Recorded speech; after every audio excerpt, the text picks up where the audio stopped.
अब तक आपने देखा, दानवों के महागुरु शुक्राचार्य ने किया आवाहन मायावी और अति बलशाली दानव प्रलंबासुर का,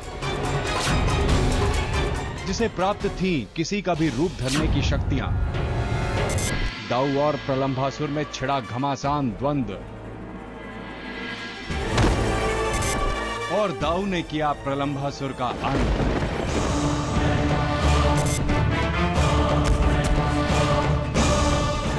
कृष्णा! धन्यवाद दाऊ। आज आपने तो मेरा कार्य स्वयं ही कर दिया। वहीं ब्रह्मा जी के पुत्रों ने लिया निर्णय श्री कृष्ण के दर्शन का। बात यह है मुनिवर कि हम प्रभु श्री विष्णु के अवतार कृष्ण से मिलना चाहते हैं, जो इस समय मृत्यु लोक में। हम में से पहले उन्हें वही मिलेगा जो उनका सबसे बड़ा भक्त है। अगर आज हमारी 8वीं संतान जीवित होती तो हम उसका 5वां जन्मोत्सव मना रहे हैं। मैं तुम्हें सत्य नहीं बता सकता, क्योंकि ये तुम्हारी सुरक्षा के लिए आवश्यक है। तुम्हारे पुत्र का जन्मदिन मनेगा देवकी। उधर गोकुल में आया एक नया अतिथि, जिसकी कान्हा को थी प्रतीक्षा।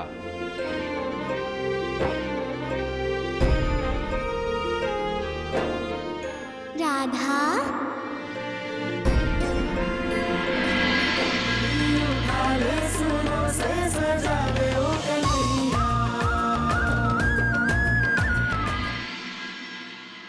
आज मैं अपने लल्ला के नाम पर पूरे 1008 दीपक जलाऊंगी।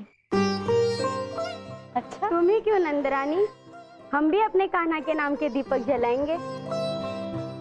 हाँ हाँ, क्यों नहीं। वो मेरा लल्ला ही नहीं, आप सबका लल्ला है। आप सब दीपक जलाइएगा। बस ईश्वर से यही प्रार्थना करना कि मेरे लल्ला के समीप अंधकार और दुख कभी ना आ पाए।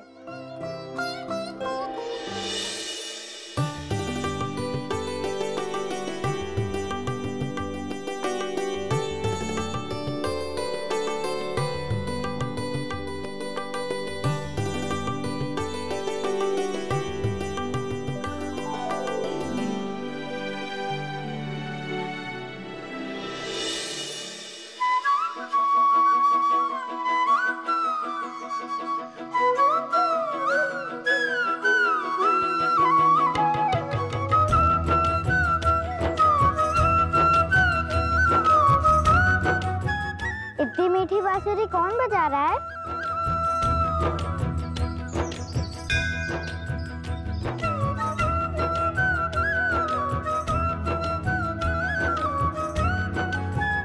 दिए से सजी ये रात्रि कान्हा की बांसुरी के साथ और भी मधुर और सुहावनी लग रही है।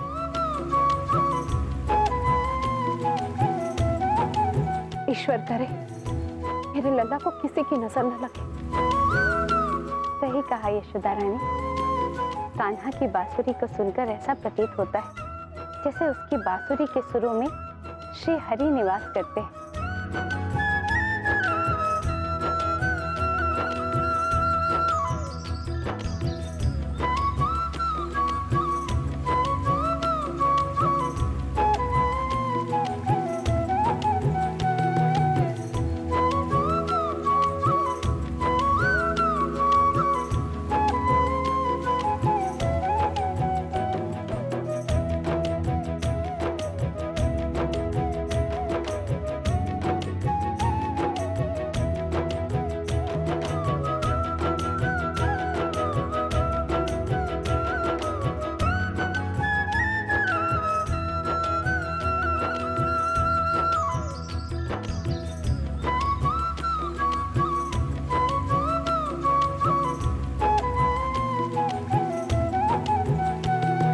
धन्यवाद प्रभु, हमारा तप सफल हुआ। हमें भी आज आपके बाल स्वरूप के दर्शन हो गए। प्रभु, आपके दर्शन मात्र से हम धन्य हुए।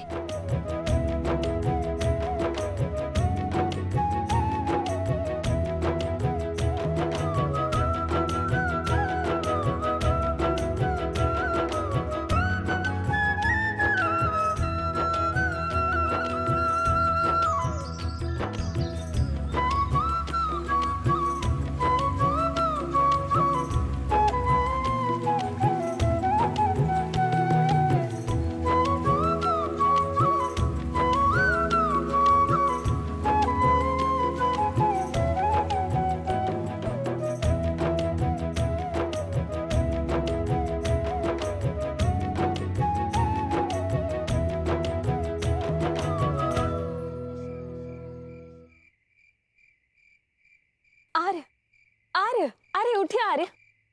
क्या हुआ देवकी, सब कुशल तो है ना? हाँ आर्य, अरे मैंने अत्यंत दिव्य दृश्य देखा। एक छोटा सा बालक अपने झूले में बैठ के बांसुरी बजा रहा है, उसके चारों ओर दिए जल रहे हैं और उसके मस्तक के पीछे एक दिव्य प्रकाश उज्ज्वलित हो रहा था, देवताओं के भांति।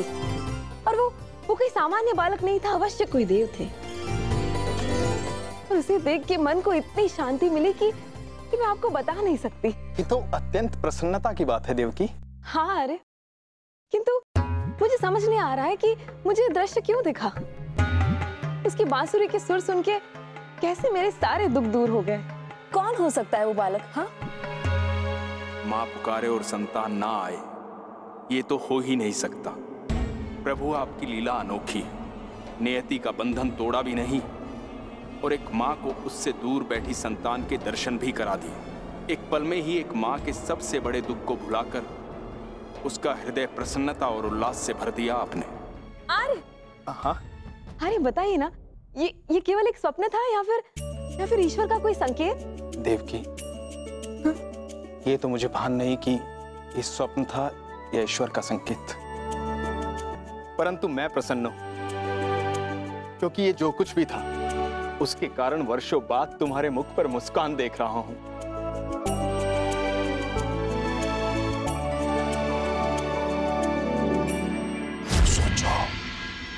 अब सोचो उस प्रलंबासुर से कितनी आशाएं थी कि वो कृष्णा का वध कर देगा, परंतु बलराम से ही परास्त हो गया। कृष्णा तक तो पहुंच ही नहीं पाया। अब सोचो, एक कृष्णा हमसे संभला नहीं जा रहा था, पता नहीं ये बलराम कहां से आके थमक गया। क्या हो रहा ये? महाराज आप भूल रहे हैं महाराज, वो बलराम कृष्णा का ज्येष्ठ भ्राता है। आपके भेजे हुए अनेकों दैत्यों का वध करके आपको परास्त कर चुका है वो। बलराम कृष्णा, तुम दोनों का वध निश्चित है। निश्चित नहीं, सुनिश्चित है।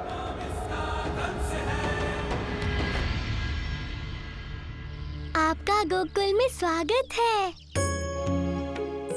आपके आने से गोकुल धन्य हो गया। धन्य तो हम हो गए प्रभु, आपके दर्शन पाकर। अब हमारे भीतर सर्वोत्तम भक्त को लेकर कोई प्रतिस्पर्धा नहीं बची है। हाँ प्रभु, जो समय हमें आपके ध्यान में लगाना चाहिए था, वो समय हमने सदैव स्वयं को एक दूसरे से श्रेष्ठ सिद्ध करने में व्यर्थ कर दिया। हाँ प्रभु, हम ये भूल गए थे कि जो भक्त अपने हृदय से अहंकार और अभिमान को त्याग कर और अपनी शक्तियों का त्याग कर आपका संपूर्ण ध्यान लगाता है, उससे आपके दर्शन अवश्य होते हैं। और स्वयं प्रभु अपने ऐसे भक्त के ऊपर अपना आशीर्वाद सदैव बनाए रखते हैं। अपने हृदय से प्रतिस्पर्धा जैसी भावना को त्याग कर संपूर्ण ध्यान से अपने प्रभु का स्मरण करेंगे तो आपके प्रभु आपके समक्ष स्वयं खिंचे चले आएंगे। यही सत्य है। प्रभु, कल का अलौकिक दृश्य देखकर हम धन्य हो गए। काश हम भी गोकुलवासी होते, तो हम प्रभु और माता की लीला के साक्षी बनते। हमारे गोकुल के द्वार आप दोनों के लिए खुले हैं ब्रह्मपुत्रों। आप कभी भी यहाँ पधार सकते हैं। आप धन्य है प्रभु। हे प्रभु, हम दोनों ने निर्णय लिया है, हम समस्त ब्रह्मांड में घूमकर आपका संदेश इस समस्त संसार को देंगे। अब हमें आज्ञा दें प्रभु, हमारे प्रस्थान करने का समय हो गया है।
राधा, क्या हुआ पुत्री? आज मेरी पुत्री स्वयं ही जग गई। लगता है कि इस बांसुरी की धुन ने तुम्हें इतना शीघ्र जगा दिया है। सही कहा आर्य, सच में यशोदा का पुत्र है ही इतना प्यारा। उसकी मुरली के सुरों को सुनकर हमारा मन तो एकदम मुग्ध हो गया। ऐसा लगा मानो जैसे हम स्वर्ग लोक में हैं और प्रभु हमारे समक्ष अपनी बांसुरी बजा रहे हैं। निश्चित रूप से वो एक दिव्य पल था कीर्तिदा, जिसे शब्दों में व्यक्त नहीं किया जा सकता। कान्हा एक बहुत ही प्यारा बालक है। देखना, हमारी पुत्री और कान्हा की मित्रता शीघ्र ही हो जाएगी। सही कहा आर्य। मेरी और उसकी मित्रता कभी नहीं हो सकती पिताश्री। मैं कान्हा की बांसुरी से नहीं, स्वयं उठी हूँ। मुझे तो बांसुरी का पता ही नहीं चला। उसे क्या लगता है कि केवल वही संसार में सबसे अच्छी बांसुरी बजा सकता है? आप सबको उसकी इतनी प्रशंसा करने की कोई आवश्यकता नहीं है। आप सबके लाड प्यार ने बिगाड़ दिया है उसे। सुना है सब उसे माखन चोर भी कहते हैं। मैया, आप भी सावधान रहना उस माखन चोर से। कहीं वो हमारे घर से माखन चुरा बैठा तो।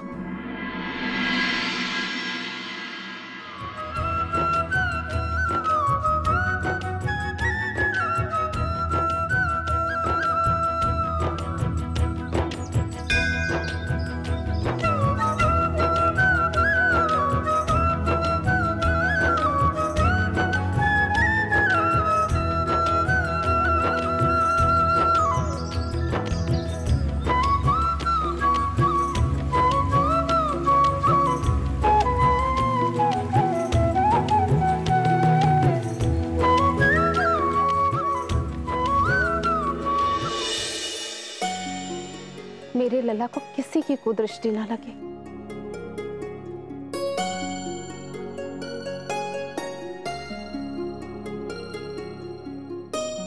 आप ऐसा क्यों कह रही हो मैया?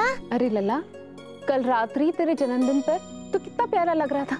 सारे लोग तुझे ही निहार रहे थे। यशोदा, तुम भी ना किस प्रकार की बातें करती हो। सब अपने ही तो हैं और गोकुल अपना परिवार है, और परिवार के किसी सदस्य की कुदृष्टि कैसे लग सकती है? अच्छा यशोदा, अब मुझे जाना होगा। वो जो लल्ला के भार के बराबर आभूषण और स्वर्ण मुद्राएं हमने रखी हैं, उनको आज गोकुलवासियों को बांटना है और मेरा वहां पर रहना अति आवश्यक है। मैं शीघ्र ही लौट आऊंगा। अरे, ये कह रही थी कि इस प्रकार राधा के केश से एक पुष्प रखने से तुला के दोनों पलड़े समान कैसे हो सकते हैं?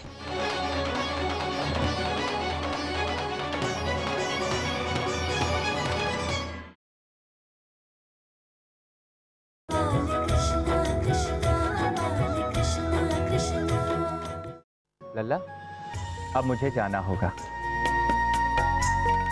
वो लल्ला के भार के बराबर स्वर्ण मुद्राएं और आभूषण जो रखे थे, उनको आज गोकुलवासियों को बांटना है और मेरा वहां पर रहना अति आवश्यक है। मैं शीघ्र ही लौट आऊंगा। अरे, ये कह रही थी कि इस प्रकार राधा के केश से एक पुष्प रखने से तुला के दोनों पलड़े समान कैसे हो सकते हैं? हाँ यशोदा, ये प्रश्न तो मेरे भी मन में है और स्वयं ब्रजभान और भाभी भी ये देखकर आश्चर्यचकित रह गए थे। लेकिन हो सकता है यशोदा ये कोई संयोग हो। नहीं आर्य, तुला का इस प्रकार अचानक से संतुलित हो जाना संयोग नहीं हो सकता। यशोदा, तुम भी किस प्रकार सोचती हो सकता है तुला में कुछ गड़बड़ी हो गई हो और जिस समय राधा ने पुष्प रखा, तुला उसी समय ठीक हो गई हो। मैं तुला को अवश्य ही दिखाऊंगा। आर्य, मैं सोच रही थी कि राधा के ऊपर कोई काली छाया तो नहीं है ना?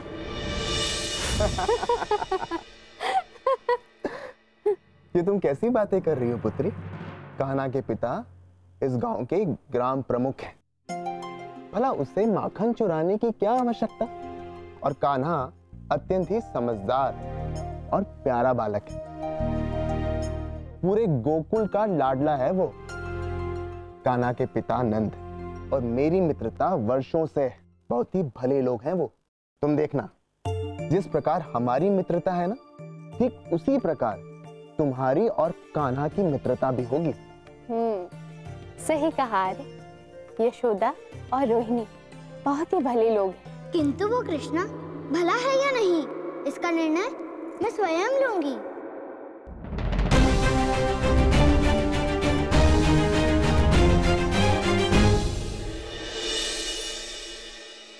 यशोदा, तुम भी किस प्रकार सोचती हो? ब्रिजभान और भाभी को मैं कई वर्षों से जानता हूँ, और राधा तो एक प्यारी सी बच्ची है। वो सब बहुत भले हैं। और कान्हा, तुम्हें ये स्मरण रहे, मैंने तुम्हें गौशाला और गायों की देखरेख का कार्य सौंपा है, और मुझे ये पूर्ण विश्वास है कि तुम इस कार्य को बहुत अच्छे तरीके से करोगे। और हाँ सुनो, आज तुम राधा को भी लेकर जाना अपने साथ, अपने मित्रों से मिलवाना। वो हमारी अतिथि है, ठीक है? अपनी ओर से पूर्ण प्रयास करूंगा बाबा। किंतु मैया, मुझे भूख लगी है, कुछ खाने को दो ना। मैं अभी स्नान करके आता हूँ। आप मेरे लिए माखन परोस दो। नहीं पुत्र, आज तुम्हें माखन नहीं मिलेगा।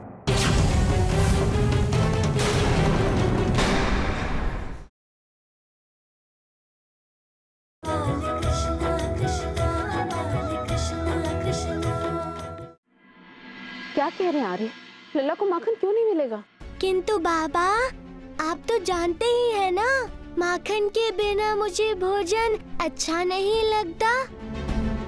किंतु आर्य, लल्ला ने ऐसा किया क्या जो आप उसे माखन ना खाने का दंड दे रहे हैं? हाँ बाबा, यदि माखन नहीं दिया तो मैं भोजन नहीं करूँगा। लल्ला, यदि ऐसा है तो आज तुम्हें भूखा ही रहना पड़ेगा।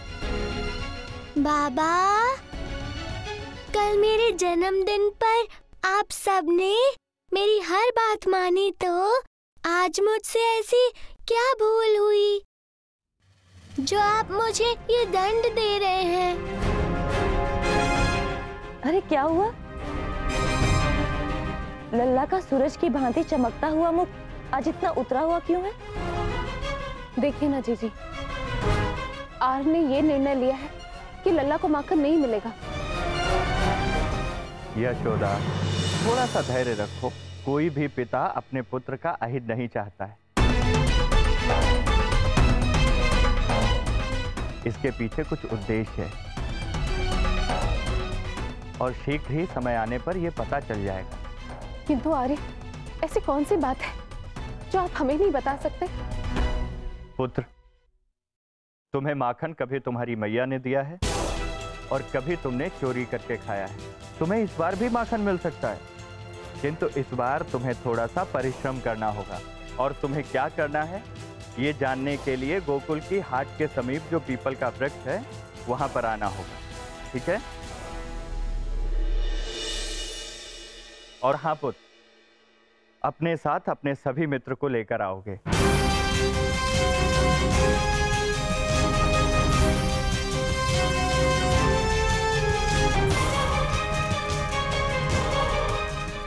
आर्य क्या करने जा रहे हैं? मुझे तो कुछ समझ में नहीं आ रहा। वास्तविकता का ज्ञान तो पीपल के वृक्ष के पास जाकर ही होगा।